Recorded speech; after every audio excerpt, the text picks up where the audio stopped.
Confucius once said we all have two lives. The second one starts when you realize you only have one. When and why did your second life begin? I had a woodworking accident just over 2 years ago. Wasn't huge. I lost my left index finger, but it kind of punched me in the gut. Makes you realize you aren't invincible. I was 23 in October 2011. Got fired from my store manager position at GameStop on May 2nd, 2011. Then my son was born on May 15th, 2011 to a girl I got pregnant 3 months into the relationship.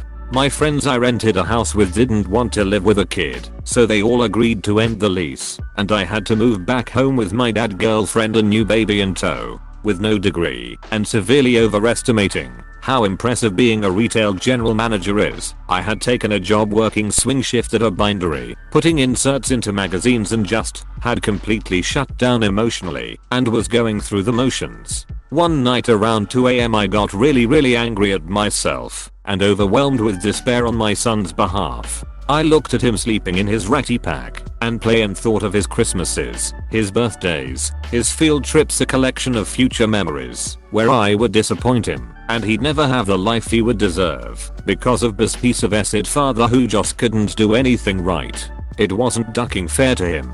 Something just clicked and I was determined to do something. I had a few customers who had recommended I apply for a local insurance company that had a call center in the area. I applied for several positions they had open and just put my all into my resume and cover letter and went to bed, feeling like this would be a turning point. I got a job in sales, got an city apartment, then a nice one, got a job in claims, bought a house. 10 years later I'm still with the woman I got pregnant 3 months into dating, and honestly cannot ducking believe how lucky I am. My kid's girl came in 2012 unspoiled, and while we aren't wealthy, we aren't living in my bedroom at my dad's house, and I'd say we are solidly lower middle class. My son completely changed our lives that night, and whenever I get discouraged I look at him and remember that even a fuck up like me can get stuff done when the chips are down, and we've managed to survive every potentially derailing disaster since.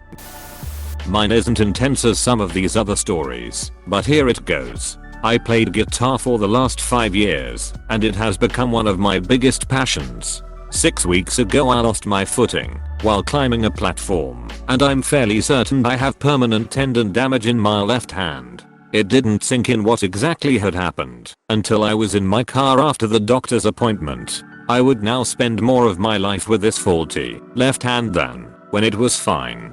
This is now the rest of my one life. Passion's gone. Zero activity in my life because I'm afraid of everything and slightly more useless than before.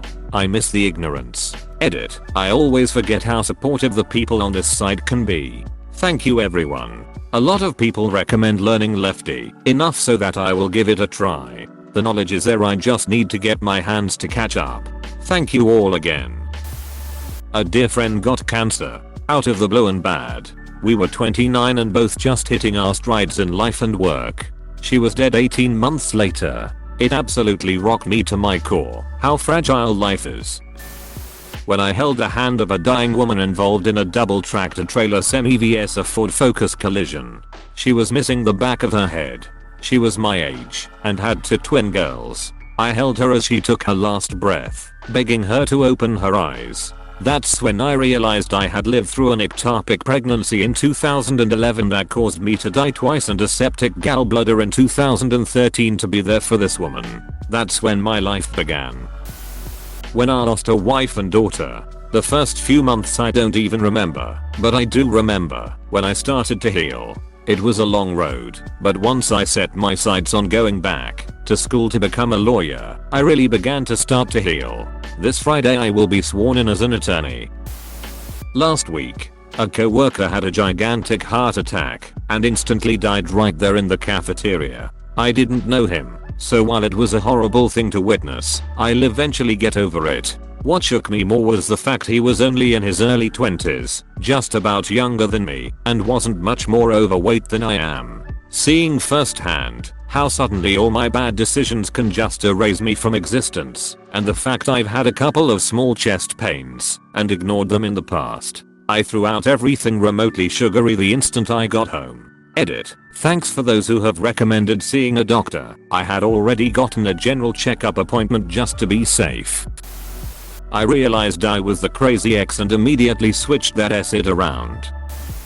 January 13th, 2018. I was in Honolulu, Hawaii during the false alarm ballistic missile strike. I called my parents to say goodbye and waited for the impact in the basement of our hotel with my fiance. It took way too long for them to correct the mistake and let people know it was a false alarm. We were visibly shaken all day, and upon returning I decided then that I would request 3 months off work for my honeymoon instead of 2 weeks. Traveled the world and remembered how important family is compared to work. I still need to remind myself about it every so often, though, because the grind gets to you. After having a stroke, I became much more determined to do stuff. I'm much more aware that YOLO. When I graduated high school and realized I had no skills, no interesting hobbies, nothing interesting about myself, and that it was no wonder I struggled so much with dating, spent the last few years changing that. It was at really low point in my life. I didn't think things could get worse. So many things going wrong, and so many bad choices being made. I was at a point where ending it all was the only option I could see. Upon cutting into my wrist everything was clear. It could be worse, and it will be, but it. I don't want to die. 56 internal stitches, 15 external, and I'm still here. Things did get worse, but then they got amazing. Edit. As much as I'm nowhere near as dark as this point of my life, I've been going 10 rounds in the ring with life over the last few months. All the messages and support you have all sent has really lifted me. Thank you. 2 years ago last month I used MTH for the last time. Edit. While this blew up, it'll take the time to reply to everyone individually later, but I just want to say thank you to everyone for the kind words and encouragement. I would also like to say that I have a medical marijuana card, so I do not consider myself sober. I'm definitely still in recovery, specifically from amphetamines and alcohol. Marijuana and Zoloft are the only drugs I will ever put in my body again. Edit 2. If you or someone you know is in the situation I was in 2 years ago, please DM me if you want to talk. I'm in the process of becoming a substance abuse specialist. This stuff is my passion. So 1 week after being told I have prostate cancer at 47, I decided I needed to get fitter and healthier, but honestly, my heart wasn't in it, and I was on the verge of depression. It's 5:40 AM and I'm idly drinking tea before going to the gym, but I'm 50 about going back to bed and pretty much giving up on life. Scrolling down Facebook, I see the quote, "A man has two lives, one before he realizes he is mortal and one after." I stared at it like it was a revelation. Something I can't describe lifted in me. I drained my tea and went to the gym. Almost exactly 1 year later I'm fit officially. I have lost 15 kilograms, with another 13 to go. And 6 mornings a week I row a 10k on a Concept 2 rowing machine, and go to the gym down weights once a week. My last scan showed the cancer hasn't changed one bit in a year, and now will be monitored for 2 years, to see if it's stable. If I do need to have it removed, I'm in the best shape for a successful opus. It's no exaggeration to say this quote changed my life. And X200B, update, wow. Just wow. I never expected this response. Thank you so much. I have tried to reply to everybody who asked a question.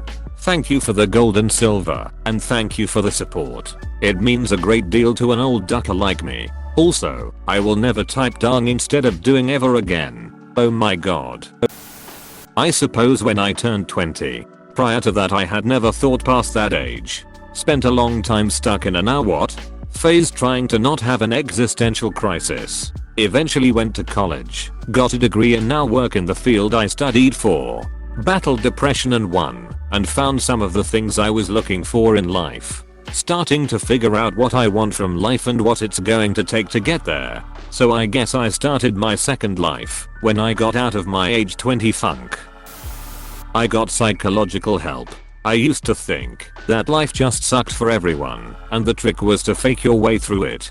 That faking was what I thought other people's happiness was. From puberty to after my 40th I lived where every moment of happiness was weighed down by an ever-present depression and lack of self-esteem.